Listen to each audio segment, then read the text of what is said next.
Hi everyone, how's it going? This is Mike, and it's a beautiful Sunday night here in the unwashed Midwest, and I'm enjoying a nice little glass of wine and trying to relax a little bit. And this wine, I'm drinking this wine in a water glass that I bought from an Amish restaurant slash antique store, which doesn't seem appropriate, but there it is. So anyway, I'm here to do the response to the midweek chat, and I apologize for not getting this done sooner. I kind of dropped out of YouTube this week. I was trying to get some other things done, and I spent just a lot of time on YouTube, and I thought, okay, well, if I don't do this, then I can do these other things. But guess what?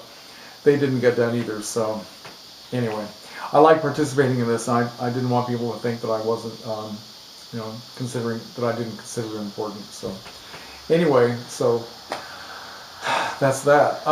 Let's see the topics. I need a drink. Hang on. Okay, the topics this week. The first one is about what things did we watch as kids that we still watch today. And I came up with a couple of great examples that go back a long way, which should not be a surprise to anybody. But okay, this is a Disney treasure package. Comes in these nice little metal tins. And this is a cereal that they had on the original Mickey Mouse Club, which began back in 1955 and ran until 1958. And they had a cereal that was featured on each year of the Mickey Mouse Club. They had three different parts to it, and the cereal was called The Adventures of Spin and Marty. Okay, and I don't know. I just remember this with just the most fond memories I can possibly imagine. It's just about two boys from two different walks of life who meet at a summer camp. It's actually a ranch. Okay, it's not a camp, it's a ranch. And they spend the whole summer with a bunch of other boys and men, and they get to know, they get to ride horses, they get to spend all summer, just basically learning how to be cowboys and stuff like that. Living out in the woods, campgrounds, and campfires and all that cool stuff. And it's just a great story for kids, very innocent, and especially for boys. It's like the dream summer of all time to just spend the whole summer just around horses and things like that. So this was really important for us when we were growing up.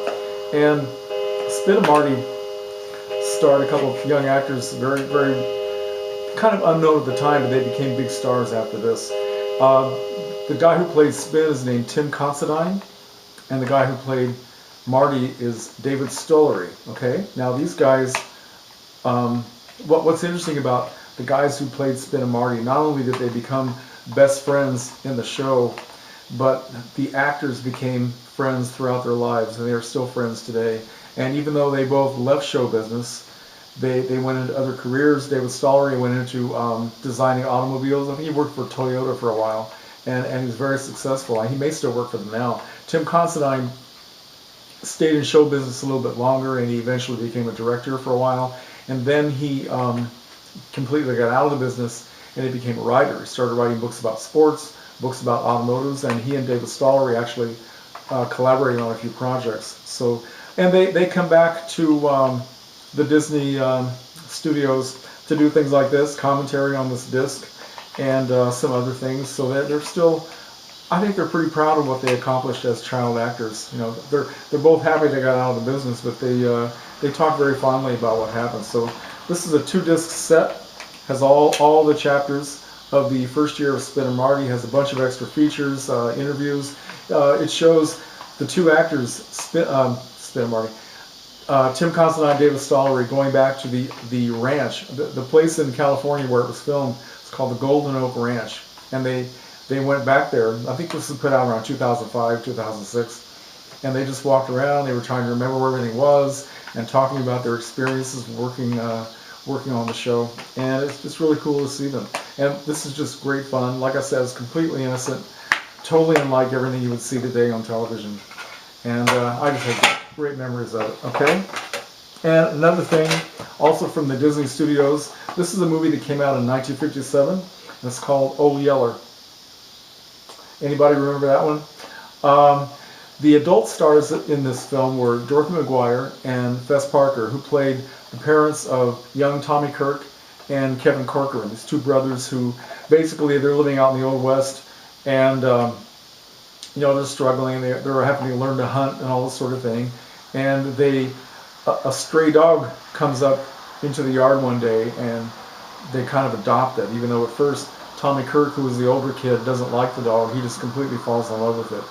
And it's basically about a boy and his dog, or in this case, two little boys and their dog, and all their adventures. Again, it's very innocent, it's very sweet, it's very believable, and at the end it gets very sad, which is something we all remember. That Old Yeller had a very sad ending to it. But yeah, once again, it's a 2-disc set, very nice package, loaded with extra features. It's got interviews with the two actors who played the kids, as they appear today, and they are also very proud of their participation in the Disney World when they were kids, and even though they both got out of the business. But yeah, Chuck Connors, who played in The Rifleman, he is also in this, and another little child star of the period, a girl named Beverly Washburn, who was pretty well known for a while, a very good little actress. And yeah, okay, this is just one of the other things I remember, and I can still watch these today and enjoy them as much as I ever did. So, okay, those are my childhood memories, things I can still watch today. And the second topic was about the extra features on DVDs and Blu-rays and what we like to see. Well, I would have to say I like just about everything that they offer. I mean, a lot of discs will have just a bare bones release, and if they show anything, they might show a theatrical trailer. Well, I'm happy with that, if nothing else. But there are a lot of things that I do like the commentaries, although I admit some commentaries are a lot better than others. Some commentaries I've started to listen to and I found them just really irritating and not at all enjoyable, so I don't continue to watch them. And some I can just listen to them again and again. I'll give you a good example. This is a film noir from the 1940s called Laura that I rewatched a little while ago. And this is a great film, by the way, if you haven't seen it. It stars Gene Tierney, Dana Andrews, and Clifton Webb. And there are two commentaries on this disc, and one of them features two people. One of the people is a woman named, let's see, where's this book I have here? Hang on a second. A woman named Janine Basinger, who is an author and historian, and she wrote one of my favorite books called The Star Machine, and she gives a commentary on this disc, along with the composer of the music, a guy named David Raxon, who was a very prolific composer for films. And the theme music from Laura became a standard. It's very famous. It's very, very haunting and beautiful. And so on their commentary, it's obvious that they are not in the same room together, because they play an excerpt from her and then they go to something from him, and they are not speaking to each other. But what's good about their commentary is the fact that he doesn't speak that much, but when she speaks, she basically goes along with the course of the film, and she will talk about scenes that are coming up, and then she will shut up and let you watch the scene and then go back into the commentary. So it enables you to keep watching the movie and have kind of a progression of scene by scene by scene, instead of having somebody just talk nonstop and not relating to what you're watching on the screen at the time. There's another commentary on the disc, separate commentary by a guy named, what is his name? I had that written down somewhere, and now I can't find it. I think his name is Rudy Belmer. Yeah, Rudy Belmer, who's a very intelligent film historian. But in his commentary, he just kind of talks incessantly. He doesn't stop. And he's giving fact after fact after fact, most of which have nothing to do with what you're watching on the screen. And I find that a lot less enjoyable to hear a commentary like that. But still, I mean, if you just want to gather a bunch of facts, that's fine. I mean, I guess that's what you can do on some of those commentaries. And another film like that, and the DVD package like that, is this classic film, All About Eve, which I've talked about before. This is one of my favorite movies. And there are two commentaries on this as well.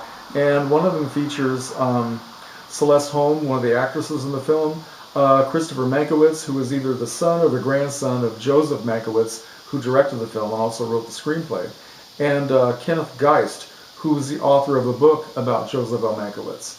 And I started to listen to this commentary, and I found it just very distracting and very irritating, because they were just especially this Kenneth Geist. He was just going on and on as if he wanted to impress people by how much he knew about the behind-the-scenes making of the film and the business end of it. And I just didn't like it. On the other hand, there's another commentary by an author named Sam Staggs, who wrote this book about the film called All About Eve. Now, his commentary is wonderful because he is just 100% fanboy about All About Eve, about Betty Davis, about all the other actors and how they interacted with each other in real life and all that sort of thing. All the soap opera-like rumors surrounding the film and how people got along. And I just found that fascinating. That's the kind of commentary that, well, for a cult film like this, that, you know, a Betty Davis film, that's the kind of thing I like to hear. So I appreciate it. Okay, so that's that. Another commentary that I've liked on the Donnie Darko director's cut.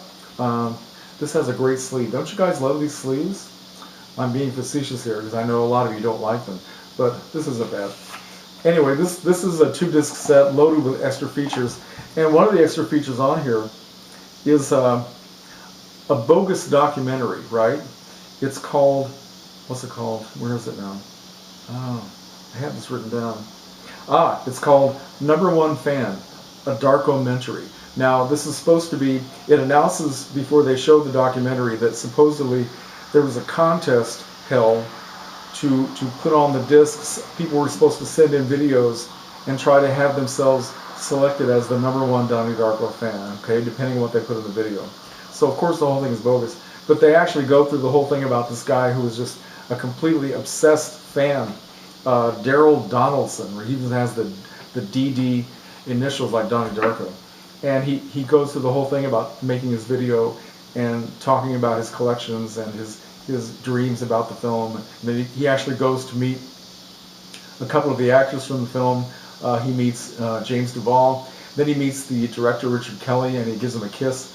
So the guy, it's just so cool the way they did this. I mean, it just has a great satirical attitude about it, and it's just a lot of fun. So yeah, but also they have a great making of, behind the scenes documentary on this, a couple of different commentaries, and this is really loaded. So that's kind of fun. What else? Okay, and then there are some of these films that come out by Warner Home Video, like this one here. This is a 1940 classic women's picture / soap opera called Kitty Foyle, right? Starring Ginger Rogers and Dennis Morgan. And in fact, Ginger Rogers won Best Actress of the Year for this film. And they put a lot of nice things on these Warner Brothers. They usually call it Warner Home or Warner Night at the Movies, right? And on this one, for example, they have 2 cartoons from the old days, and then they have 2 radio productions of Kitty Foyle, both with Ginger Rogers, theatrical trailer, and then on some of them, they even have newsreels that came out about the same time as the film. This one does not have a newsreel, but a lot of them do. And sometimes they show people who were in the cast, you know, going to a premiere of the film or something like that, something related to the film, what was going on at the time. And they even have some of the musical shorts that they made at Warner Brothers and MGM back in the old days, just like a big band production or a song and dance performance by some B actors or something like that. And those are a lot of fun too. So yeah, I really like what they do on those. And then there are those times when the commentary is actually better than the film you're watching, okay? And here's the best example I can think of.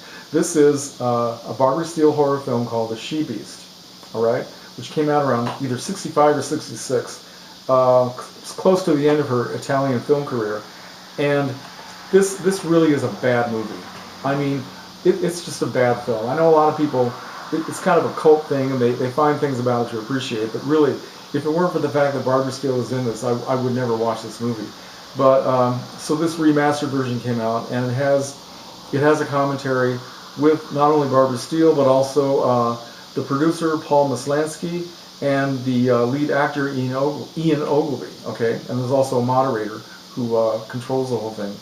But it's wonderful. Now Barbara Steele is only in this film for about 15 minutes, so really there's a lot of stuff going on that she has nothing to do with. And as the story goes, she was paid $1,000 to work for one day, and they worked her for 22 hours straight, and she was so angry with the producer, Paul Maslansky, that she didn't speak to him for 10 years. And then finally they made up and they became the best of friends. So they're sitting here in just a few years ago talking about this film and laughing and having great conversations. And the first thing she says is that she remembers absolutely nothing about making this film. But as the conversation goes on, she starts to recall different things. And the conversation is fascinating. This is one thing where I couldn't care less what's going on in the film. I'm listening to these three people talk to each other. And they end up the whole thing by saying what a great time they had together, how nice it was to see each other. And Barbie says, why don't we all go out to lunch? And I don't know if they really did or not, but it was just, yeah. So there are those moments when the commentary is better than the film. So, okay, so I guess that's my response for this week. And once again, thanks for the topic. Thanks for the opportunities for all of us to talk with each other. And okay, I'll talk to you later. Bye.